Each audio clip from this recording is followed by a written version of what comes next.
ব্যথা, জ্বর, প্রচণ্ড জ্বর, হঠাৎ বোবা হয়ে যায়। তারপর আমি আমাদের নোয়াখালীতে যত ডাক্তার আছে সবগুলা দেখানোর পরে তারপর বাচ্চা ল্যাংড়া হয়ে ঘরের মধ্যে প্রসাব পায়খানা চিল্লানি খাবার দাবার নেয়। শেষ নিঃশ্বাসের আগে আমি গত বছর মে মাসে এখানে আনি। এখানে আনার পরে অনেকগুলো পরীক্ষার পরে বলছে যে অস্টোমারাইটিস।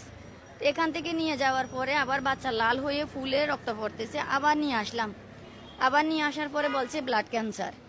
তারপর থেকে ওরে রক্ত দিতে দিতে মানে অক্টোবর থেকে মানে আমার তো কিচ্ছু নাই, আমার 12 ডিসিমেলের মধ্যে গর্বিটা ছিল, ওটা বিক্রি করতে করতে এই পরীক্ষা নিরীক্ষা আরও কাগজপত্র আছে বাসায়।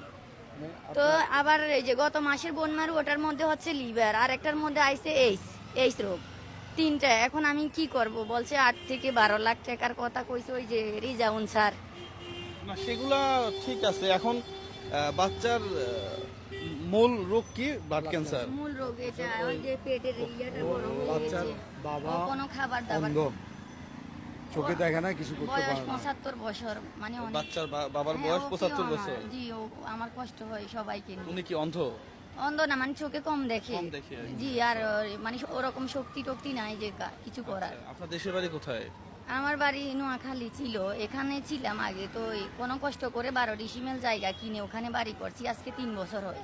তো বাচ্চার জন্য আর এটা সম্ভব হয়নি। ওটা বেঁচে না, গেছে। এখন আপনার মানে এই বাচ্চাকে নিয়ে আপনার পরিকল্পনা কি? উনি যদি ব্লাড ক্যান্সারের রোগী কি আসলে জি জি। এখানে ভর্তি ছিল চট্টগ্রামে? এখানে তো আমি গত বছর মে ওর মাস একটা থেকেই করুণ টানাই কাহিনী আছি। একটু ভাইয়া, হ্যাঁ। ওর একটা করুণ কাহিনী আপনি যেটা বলছিলেন আমাকে ঈদের সময় কি হয়েছে একটু বলেন তো ঈদের ভাইকে। সময় এক প্যাকেট একটু আমি একটু রিপোর্টগুলো দেখি। হ্যাঁ এই যে বুঝতে পারবেন না? এটা ফাইল এটা। হ্যাঁ, আমি তো এগুলা এই মাসের ফাইল।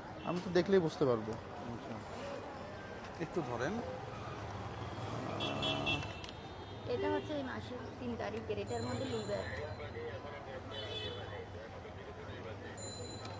বোন মেরু টেস্ট। হ্যাঁ, এটা হচ্ছে এইস। এইচবিসি টোটাল। জি, এটা বলছে। আর এটা হলো ব্লাড ক্যান্সার।